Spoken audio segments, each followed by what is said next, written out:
Hey guys, it's Sam from the Learning Studio here, and I'm going to tell you about two of the hardest problems in mathematics.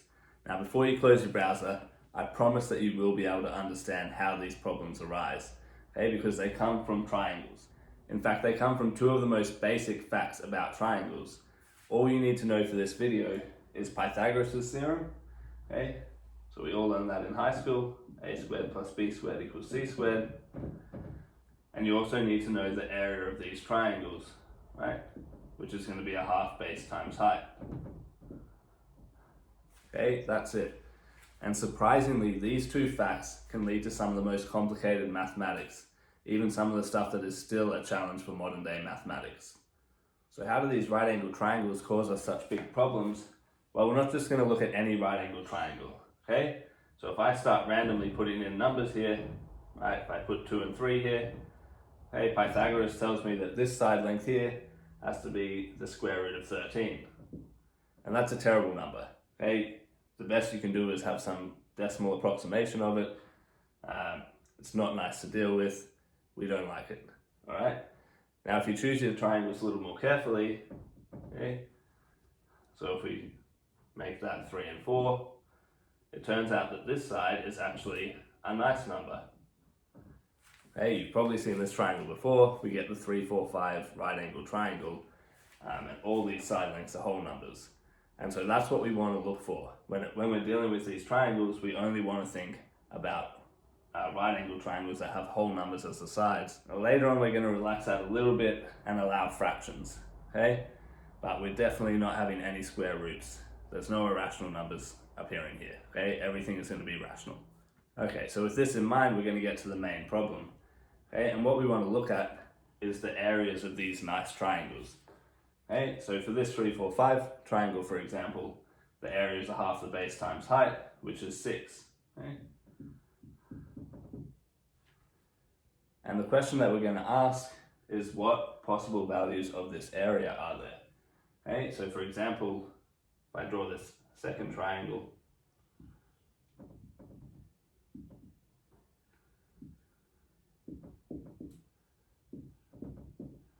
okay, so this is also a nice right angle triangle, and I said we're going to allow fractions. I'm going to use them here. So I'm going to divide all of these by 6. Okay, and when I do that, you'll find that this is still a right angle triangle. Pythagoras' theorem still works. Okay, and the area of this triangle is 5. Okay, so it's possible to have a nice right angle triangle with area 5 and a nice right angle triangle with area 6. So now if I choose the area, okay, does this always work, right? Can I have an area of 1 or 2 or 3, for example? Can I find a triangle that's nice, that has these nice rational side lengths and has an integer area? So you might have guessed from the title that this is not always possible, okay? You can't always find rational right triangles with any area that you want. Okay, in fact, 1 is not going to work, and neither does 2, 3, or 4, but it's actually quite difficult to show that a number doesn't work, right? You've got to say that somehow, no matter what you do with your triangle, you can't possibly have all these be nice rational numbers and get an area of 1. So the numbers that you can do this for are called congruent numbers, okay? And here's a list of the congruent numbers up to 20, okay? So these numbers are known to be congruent. We can find a triangle with rational side lengths whose area is this, and these are the numbers that are known to be non-congruent, right? So I'm going to show you why 1 is not congruent, and that'll give you an idea of how hard this problem actually is. And so you'll notice as well that there's some numbers that are missing. For example, 4 is not on either list, and that's because 4 is not square free, all right? So the fact that 1 is on this list means that 4 is also on this list, all right? Because I can just multiply all my side lengths by 2. So for example, if I had a triangle that had area 1, I could multiply all the side lengths by 2, and that would give me a triangle with area 4. Okay, so if I could get 4, right, if 4 was congruent, then 1 would be congruent. Okay, if 4 is non-congruent, 1 is non-congruent. Okay, so we don't have to worry about if there's a square factor in our number. Right, we can kind of forget about that and go back to the non-square part and say, okay, the non-square part's congruent, so it's congruent, or it's not, so it's not. Okay, so now it is going to get a little bit technical. So I want to try and show that 1 is not a congruent number. And the proof that I'm going to use is actually due to Fermat, who was around in the 1600s, so it's quite old, but he actually introduced a nice method of proof in this, which is called infinite descent. Okay? And so the main idea of the proof, even though it'll get a little bit complicated as we go, the main idea is that if we can find a triangle that has the properties that we want, right? So it has rational sides and the area is 1, what we'll be able to do is construct sort of a smaller triangle that has exactly the same properties. Okay, and so that means that if we did have a triangle like this, we could sort of continually keep making smaller and smaller triangles that had that property. And that's not possible, right? We can't just keep decreasing this size and still have our area be 1. We're going to sort of run out of numbers to do that with, right? So that's the main idea, that we start with a triangle to show we can get something smaller. And by smaller, I'm going to mean that this hypotenuse is getting smaller. All right, so let's have a look at what we actually need. So I've got the setup here. We've got a right angle triangle that has rational side lengths. Okay, so we know that it satisfies Pythagoras' theorem. Okay. And in this case, the d is not going to matter. We can multiply it out, right? All of this would be over d squared. We can just multiply through by d squared. That tells us that a squared plus b squared is equal to c squared. So the area being 1 tells us that 1 is equal to a half the base times the height, okay, which is going to be a over d times b over d. Okay, and if we multiply through by d squared, we get a d squared here, and on this side we have a half ab. And so when you look at the conditions like this, you can see that it looks like we may as well have had a triangle that just had ABC here, and the area being d squared. Okay, and that's actually an equivalent statement, so we can just look for right angle triangles with integer side lengths, so with whole number side lengths, whose area is a perfect square. Okay, so that gives us this setup here. We have a right angle triangle, it has whole number lengths, right, and the area is a perfect square. Now it turns out that we can also assume that A, B, and C don't have a common factor, right, so they're relatively prime, in which case this is what we call a primitive Pythagorean triangle.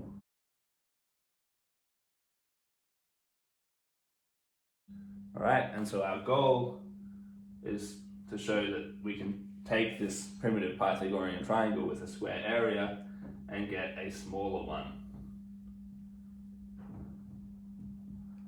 Okay, so I'm going to tell you what that smaller one is first, and then I'll sort of go through some of the details about how we get there. So the first thing that I'm going to use is the fact that this is primitive. So we know for primitive Pythagorean triangles that we can write our side lengths this way.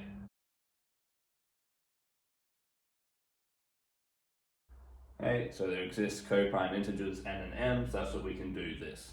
Okay, so the triangle that we end up with over here is going to have a hypotenuse of length the square root of n, okay, which comes from here. The other sides are a bit more complicated to describe, so I'm going to say that that's r squared, and the bottom one is 2s squared. Okay, and so you can see in this case, the area is going to be a half the base times the height. Okay, so that 2 is going to disappear, and this is going to be just rs all squared. Alright, so you can see that we now have a perfect square as our area, alright, and these are all integers. Okay, so it will turn out that the square root of n is actually an integer, right, and I'm going to call it x. So now we've got to go into the details and see why this actually works and where the r and s are coming from.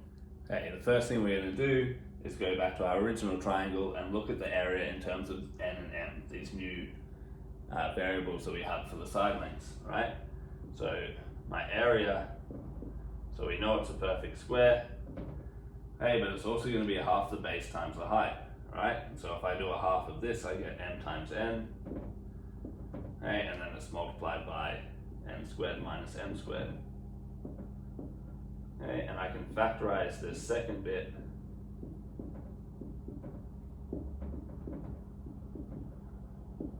Because it's just the difference of 2 squares, alright? So that factorizes like this. And so the first thing I'm going to say, or what I claim, is that all of these parts have no common factor. Okay, so all of these are relatively prime. Okay, so we know that that's true for m and n, okay, because of how we set this up being a primitive triangle. Alright, which means that m and n have no common factors with these guys. Alright? So the only thing we have to do is show that these two bits have no common factor. Okay, and so the way we're going to do that is we're going to assume that they do have a common factor. So let's assume that something divides both of them. So if g divides both of these, then it also divides their sum. Okay? So if I add this to this, the m's are going to cancel out and I end up with 2n. Okay? And g is also going to divide the difference. So if I do this minus this, the n's will now cancel out and I'm going to get 2n. Alright? And so this means that so g can't divide n and m, right? G can't be a common divisor to both of them unless it's 1, because n and m are relatively prime, okay? So g is either 1, but it could be 2, right? G could be dividing the 2 here. Alright, so if g was 2, that means that 2 divides both of these, okay, which means 2 is going to divide the product, but the product is actually a. Alright, and so that's saying if g is 2 down here, it means that a is even, but b is also even, and in that case that's going to force c to be even, and now we don't have a primitive triangle, right, because they now all have a common factor of 2. Okay, so g is not 2, it's 1, which means these have no common factor. Alright, so why the hell do we care that these 4 things have no common factor? Well, we know that the area is a perfect square, and if these have no common factor, it means that each of them has to be a perfect square, alright, because we can't have any crossover of factors. So for example, 2 times 18 is a perfect square, right? It's 36. The reason it's a perfect square is because the 2 can be borrowed from the 18 to match up with this 2. Alright, but these have the common factor of 2. So if none of these have a common factor, I can't sort of be borrowing factors from one of these to match up with other factors here, right? Each individual thing has to already be a perfect square. And that's how we know that the square root of n is an integer, right? So we're going to let n equal x squared. Okay, we know these are all perfect squares. Okay, so we're just going to pick some things that they're equal to.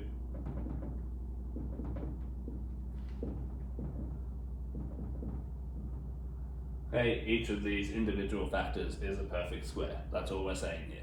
Alright, so we now need to look at u and v a little bit more closely, because that's actually where our r and s are going to come from. Okay, so we know already that these 2 things are relatively prime. Okay, they don't have a common factor. Okay, so that tells us straight away that the GCD of u and v is 1. Okay, they don't have anything in common. We also know that u and v are both odd.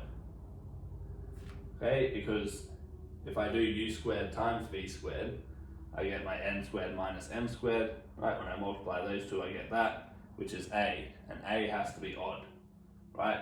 Because we said before, if it's even, then all 3 of them are even, and we don't have our primitive triangle. Alright, so u and v are both odd, and we also have this relationship, right? U squared, okay, n plus m is equal to n minus m plus 2n.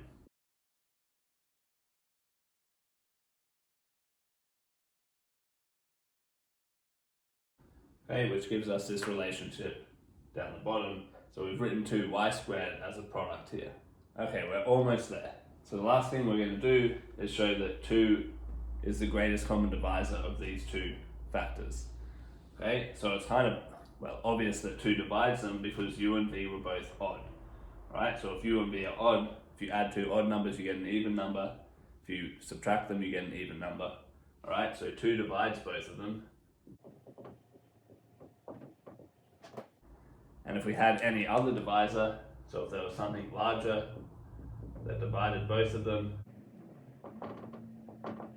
then we can do the same trick we did before where we add these together, right? G is going to have to divide the sum, which is 2u, and it's going to have to divide the difference, which is 2v. And since the GCD of u and v is 1, g can't divide u and v simultaneously, right? So g has to divide 2. Right, this shows you that any other divisor is less than or equal to 2. Okay, so 2 is a divisor and everything, there's no higher divisor. Okay, so the fact that the GCD of these two things is 2 means that we have some matching up to do with the powers of 2 now. Alright, so we've got a 2 sitting here and y is squared. Alright, so if both of these are even, one of them has to have an odd power of 2. Okay, and the other has to have an even power of 2. Okay, so one of them has to be 2 times a perfect square, okay, because this is 2 times a perfect square. The other one has to have an even power of 2, okay? And we don't know which way around that is, alright, but it's going to turn out that it doesn't matter which way it is, because when I add both of these together, right, so 2r squared plus 4s squared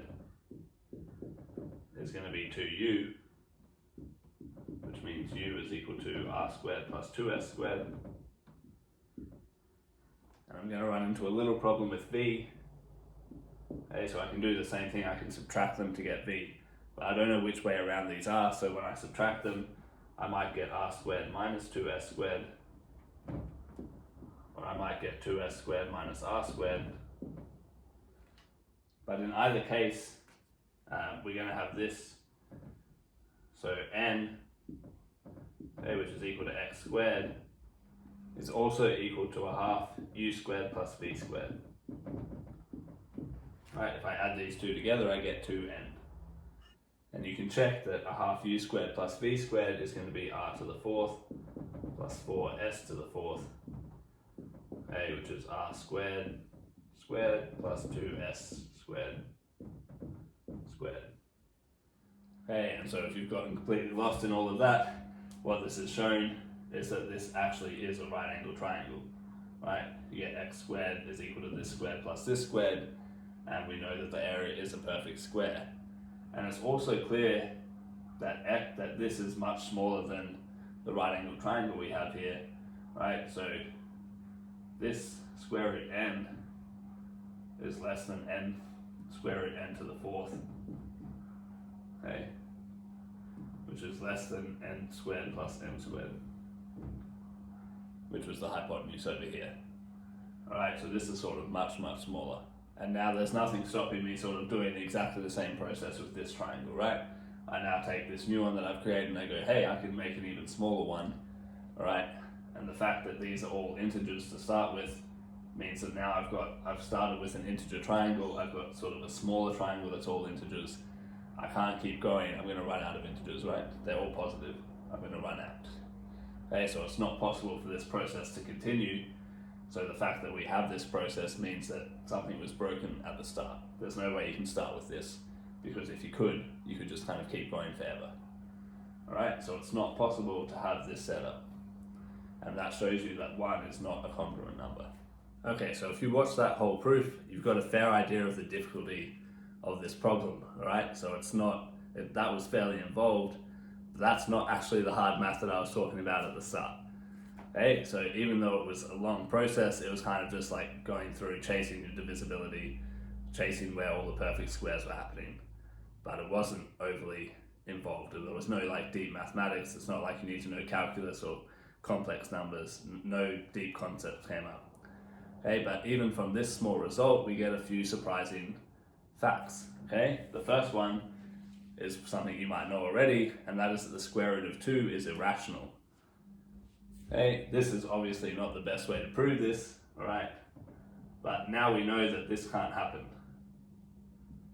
Okay, we know that there's no right angle triangle with rational side lengths whose area is 1, and I can give you a right angle triangle,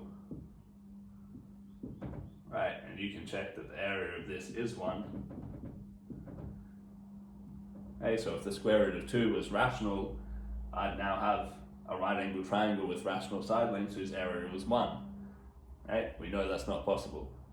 So square root of 2 is irrational. So the second fact that we get from this is actually heading towards some very difficult mathematics. Okay? So we actually find out that this equation has no integer solutions, okay, except for sort of the obvious ones where you put some zeros in. Alright, so how do we see that? Well, if we look at this triangle,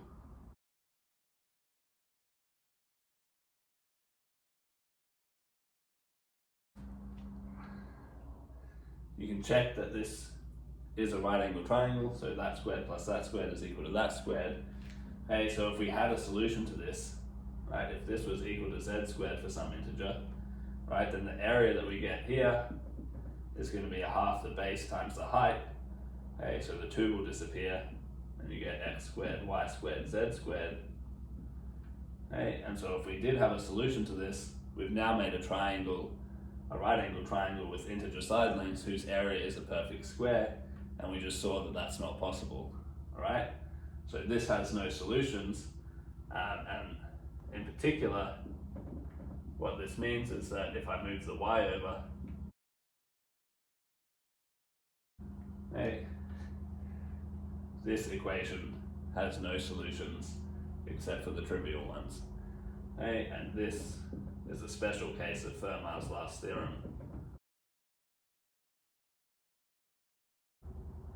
Okay, this is the case n equals 4 of Fermat's last theorem.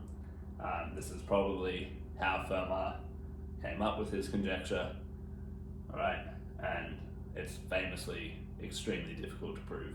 Okay, so there was only recently, sort of in the last 30 or 40 years, a proof has come out. So the final bit of mathematics, of really hard mathematics that this problem leads to, is this open conjecture here. Okay, so this conjecture says that if you take a number and the remainder when you divide it by 8 is 5, 6 or 7, that number should be a congruent number. Okay, the reason this is so hard to prove is because it's related to this elliptic curve.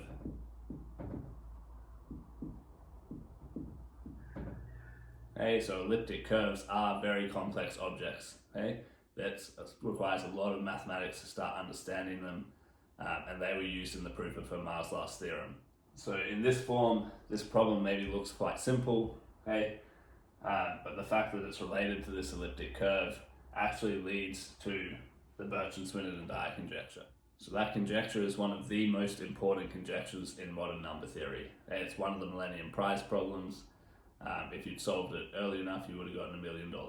Okay, so it is at the very cutting edge of math, and that's one of the beautiful things about number theory. So you might hear this as you do more maths. You sort of hear this a lot. There's people think that math is beautiful, and it's a bit of a weird concept. Like how can numbers be beautiful? And this is sort of one of the key indicators for when something's defined as beautiful, right? It comes from a very simple problem. Right, at the very start, I can explain it to a high school student. I say, hey, you've got a right angle triangle, can you make the area 1? And then that simple question leads you to this unbelievably challenging problem. Thanks for watching, guys. Hope you got something out of this video. If you'd like to see more of my videos, more of my content, I've got a link to my website down below.